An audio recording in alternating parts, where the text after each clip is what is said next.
সেই প্রথম দিনটি মনে আছে, যেদিন ব্যাগ গুছিয়ে প্রিয় মানুষটি বলেছিল সাবধানে থেকো, আর তার চোখে সেই অচেনা শহরের ভয় আর নিজের ওপর ভরসা। তখন ভাবিনি এই আলো ঝলমলে শহরের আড়ালে ঢাকা থাকবে এত অন্ধকার একাকিত্ব। সারাদিন বাইরে কাজ, হাসি মুখে কথা বলা, কিন্তু রাতে নিজের ঘরে ফিরে একলা রান্না করে খাওয়া।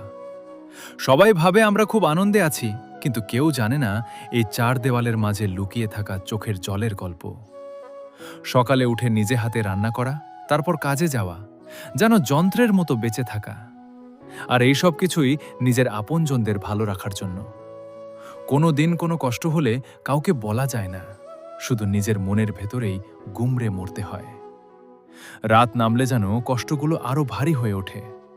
মোবাইলের স্ক্রিনে প্রিয়জনদের মুখের দিকে তাকিয়ে মনে হয়, আমি কি সত্যিই এদের থেকে এত দূরে? একটা দীর্ঘশ্বাস ফেলে আবার ঘুমিয়ে পড়ি, শুধু এই ভেবে যে একদিন নিশ্চয়ই নিজের ঘরে ফিরব।